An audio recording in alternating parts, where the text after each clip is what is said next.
Good morning, જય Shri Krishna. Welcome to our new blog. જો કામ ચાલુ છે ને આજે છે મંગળવાર હોય એટલે અમારે ગણપતિ બાપાને હાર આવી જાય. એવું નહીં, મંગળવાર જ્યારે પણ હોય ત્યારે પહેરાવી દઈએ એમ. મંગળવારે ખાસ ધ્યાન રાખીએ કે પહેરાવાય એમ. આજે તો જો આ છે ને સેન્ટર ટેબલ મેં વચ્ચે લાવી દીધું છે કેમ કે મને આમ બહુ ગમે. અમારે લાહી અને શ્લોક એટલી મસ્તી કરે ને અમુક વખતે તો બીક લાગે વાગવાની, એટલે સાઈડમાં રાખી છે. પણ મને જો આવી રીતે હોય ને હોલમાં વચ્ચે તો બહુ મસ્ત લાગે. અને લંચમાં આજે બને છે વાલોળ રીંગણનું શાક બન્યું છે, આ મરચાં બનાવ્યા છે લોટવાળા, અહીંયા ભાત બની ગયા છે અને દાળ ઉકળે છે. દાળ ઉકળવા મૂકી છે, રોટલીનો લોટ બંધાઈ ગયો છે ને રોટલી કરવાની છે. આજ તો એક દાવ થઈ ગયો નહીં મમ્મી? હા, રહી ગયા. જય શ્રી કૃષ્ણ. જય શ્રી કૃષ્ણ. આજે તો બચી ગયા. હા, ખાલી ઢાંકણું ખુલી ગયું કુકરનું, હા. સરખું બંધ નહીં હોય. મમ્મીથી સરખું કુકરનું ઢાંકણું બંધ નહીં થયું હોય, ખબર નહીં એમ ગેસ હતો ધીમો એટલે વરાળ ભરાઈને તો ઢાંકણું ખુલી ગયું. તો સારું થયું કે કંઈ વાગ્યું નહીં કે દાજ્યા નહીં. રસોડામાં બધું ભરાઈ રહ્યું હતું.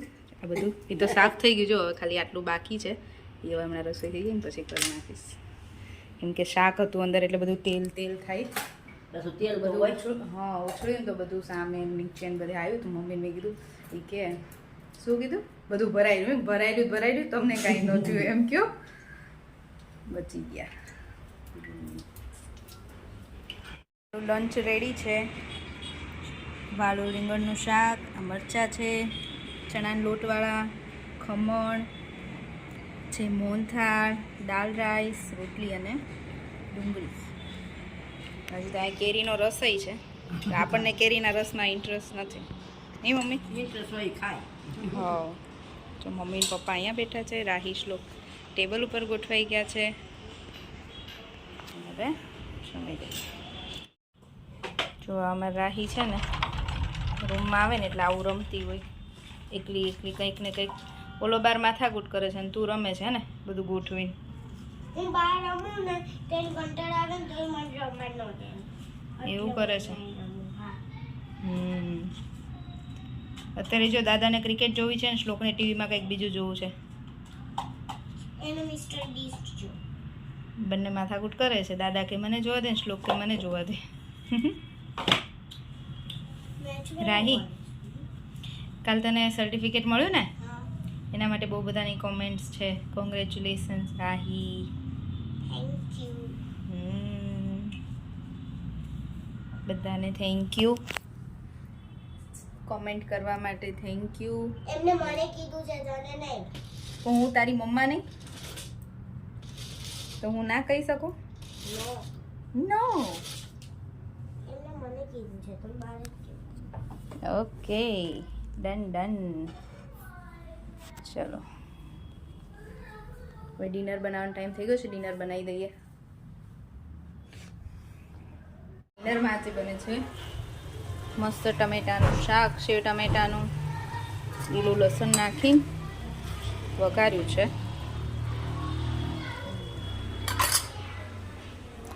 જો પાછા અત્યારે આટલા વાસણ નીકળ્યા.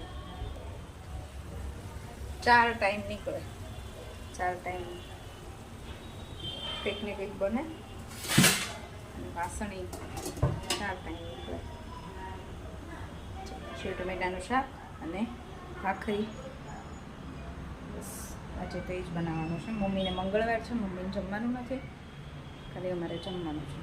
આજે ખીચડી નહીં બને. બપોરે દાળ ભાત બન્યા હતા ને એટલે મેં તો સેવ ટમેટાનું શાક ને એટલે કેવી તો ખીચડી ખાવી જોઈએ.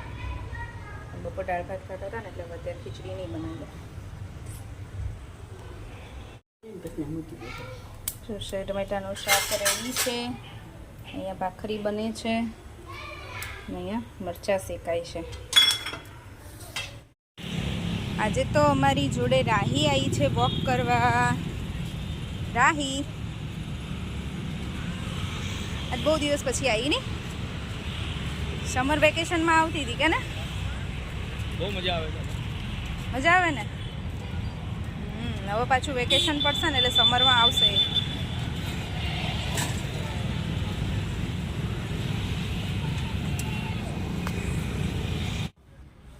જો બાજુનું ઘર.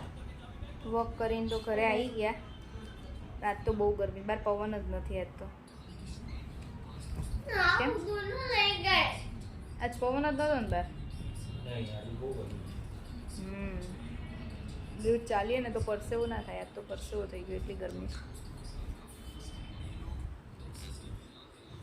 શ્લોકુ સૂતો છે અહીંયા, ટીવી જોવે છે. રાહી આજ તો અમારી જોડે આવી હતી. અને કેયુર એમનો મોબાઈલ લઈને બેઠા છે.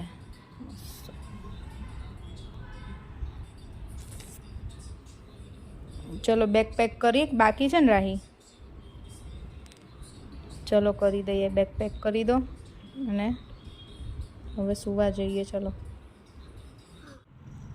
શ્લોક તો સૂઈ ગયો. કેવું? તમે સુઈ જાઓ હવે. સૂઈ જ જાય છે. કોઈ એવી કોમેન્ટ કરી છે કે તમે આપણે રવિવારે ગયા હતા ને પેલેડિયમ મોલમાં, તો કે તમે બાઇક ઉપર એક્ટિવા ઉપર 4 સવારી કેમ ગયા અને હેલ્મેટ નથી પહેર્યું? તમારી અને બીજા કોઈની કોમેન્ટ હતી કે ભગવાનની કૃપાથી તમારી પાસે કાર છે તો કેમ તમે એક્ટિવા લઈને ગયા? ટ્રાફિકના હિસાબે. ટ્રાફિકના હિસાબે. અને છોકરાઓને ક્યારેક મજા એક્ટિવામાં આવે એક્ટિવા ઉપર. હા, અને કારમાં નથી મજા આવતી એટલી બધી. મેઇન તો ટ્રાફિકના લીધે જ જલ્દી કે પહોંચાય. આપણે 45 મિનિટમાં પહોંચી ગયા હશું હા, અને એ જગ્યાએ જગ્યાએ કલાકને કાર 10-15 હોય ને, મિનિટ થાય છે. હા, તો અમુક વખતે તો બહુ ટાઈમ લાગે છે, ખબર? એટલે એવી કેર કરવાવાળાય છે. થેન્ક યુ તમે કોમેન્ટ કરી. એટલે સુધી કેવું હતું કે બંને નાના હતા ને તો અમે જ્યાં જતા ત્યાં કાર લઈને જ જતા હતા. એટલે પછી એક ટાઈમ તો એવો આવ્યો હતો કે બંનેને અહીંયા ને અહીંયા અમારે નજીકમાં લઈ જવા હોય ને તો એ કાર સિવાય નહોતા આવતા. એટલે પછી મેં જ કીધું, આ લોકોને ક્યારેક ક્યારેક આપણે એક્ટિવા ઉપર લઈ જવા પડશે તો આને આદત પડશે. ને તો છે ને છોકરાઓને બધું નાના હોય ત્યારથી મળી ગયું હોય ને તો વેલ્યુ ના સમજાય વસ્તુની. એટલે કીધું આને નથી રોજ આપણે બધી જગ્યાએ કારમાં નહીં જવાનું. એવું નથી કારમાં, અમે તો એવું વિચારતા હતા કે મેટ્રોમાં જઈએ. છોકરાઓને એમાંય બહુ મજા આવે છે. એટલે અહીંયાથી અમે મેટ્રો સુધી જઈએ, ત્યાં ગાડી પાર્ક કરીએ, પછી મેટ્રોમાં જઈએ સિટીમાં. એ બાને મેટ્રોમાં ફરાઈ જાય અને આટોય મરાઈ જાય. આની પહેલાં એક વખત અમે ગયા હતા ને શોપિંગ કરવા, ત્યારે અમે મેટ્રોમાં જ ગયા હતા. કેમ કે છોકરાઓ મેટ્રોમાં બેઠા જ નહોતા ને એમને શોખ હતો બેસવાનો. તો આ સન્ડે એવું જ હતું, એ લોકો કે એક્ટિવા અથવા તો એક્ટિવા ઉપર હતા તો મેટ્રોમાં જઈએ. એ રાઈ કોમેન્ટ કરી છે કે તમારી પાસે કાર છે ને તમે કેમ એક્ટિવા લઈને ગયા હતા? તો હું એવું કહું છું, રાહીને અને શ્લોકને એક્ટિવામાં પણ મજા આવે છે. સાચી વાત ને? મજા આવે ને રાહી? ક્યારેક ક્યારેક. રોજ કારમાં મજા આવે તને બહાર ફરવાની? મજા નહીં. કારમાં ગરમી બહુ થાય. ગરમી એસી તો હોય છે. પાછળ નથી ને, હવે એવી કાર લેવી છે ને. હે રાઈ? અને બીજી વસ્તુ હું કહું ના, હું એમને કહું બીજી વસ્તુ. ત્યાં તો અમદાવાદમાં હતા, નજીકમાં હતા, એટલે અમે એવું વિચારીએ કે ક્યારેક એક્ટિવા લઈને જઈએ. હજી બહુ ગરમી નથી, બહુ ઠંડી નથી. અત્યારે વાતાવરણ એવું હતું, વરસાદ ને એવું તો જવાય. પછી તો બહુ ગરમી હશે ત્યારે અમે એક્ટિવા ઉપર કેમ નહીં જઈ શકીએ, ને બહુ ઠંડી હોય ત્યારે ના જઈ શકીએ. અને કારમાં શું થાય, હું ને કેયુર તો વાતો કરતા હોય, પણ આ બંને પાછળ બેસે ને એટલે એ બંનેને કંટાળો આવે ને એટલે શું પકડે? મોબાઈલ. હવે ઘરની બહાર આપણે એટલે જ નીકળતા હોય કે મોબાઈલ ના લે. કેમ? આઈસ્ક્રીમ ખાવાની વાત કરો તો ના લેવું. હા, એટલે ક્યારેક ક્યારેક જવાય ને એક્ટિવામાં, મજા આવે. મને તો બહુ મજા આવે. મને તો કાર કરતાં એક્ટિવામાં જ મજા આવે. ખુલ્લી હવામાં, ઘરમાં તો પેક રહેતા હોય એટલે બહાર નીકળે ને એમ ખુલ્લી હવામાં જઈએ નહીં એટલે. અને હેલ્મેટ તો અમારે કેયુરને ફાવતું નથી એટલે હેલ્મેટ વગર ગયા હતા. એવું છે. રાહી, તું રોજ મને કહે છે કે મમ્મા મારો ફર્સ્ટ ડે છે એન્યુઅલનો ત્યારે આવવાનું છે અને ડેડી નહીં આવવાનું. તું ડેડીને કહી દે. ડેડી તો આવવાના નહીં આવવાના એને બોલો. એને એમ જ છે કે ડેડી નહીં આવે. હું કહું છું કે હું ડેડી બેય આવશું. ફર્સ્ટ ડે એમાં એવું છે જેટલા એન્કર્સ છે ને બધાના પેરેન્ટ્સને કમ્પલસરી બોલાયા છે. એવું છે? ઉભા રહો, મેસેજ બતાવ. હા મેસેજ એન મેમનો આવ્યો છે મારામાં. તો ડાયરેક્ટ ડેડીને કહેતી હોય તો ડેડી પહેલા મને ખબર હતી, ડેડી પહેલા ના જ પાડે મજાકમાં. મજાકમાં ના પાડે તને હેરાન કરે એટલે ને હા, એટલે મેં પછી આવે નહીં હમ. એવું કરે ને ડેડી આમ થાય બહુ બધાને બધા છોકરાઓને હેરાન કરે તો તને થોડા બાકી રાખે હે ને મસ્તી કરે હે રાઈ હેરાન કરું કે મસ્તી કરું તારી મસ્તી મસ્તી. પણ શ્લોક કેટલો છે ને ઓલો, તો છે ને ડેડી એને જરાક કેમ તો ત્યાં રોવા બેસી જાય છોકરીઓને. એ નાનો છે ને એટલે લાડકો કર્યો છે ને બધાએ એટલે શું તો હે જોવા દો. ચલો હવે આપણે સૂઈ જઈશું. નો ના સુવાનું છે હવે સૂઈ જઈએ. ચલો બપોરે સૂતા નથી અને સૂઈ જાઓ. ચલો વિડીયોનો એન્ડ કરી દઈએ.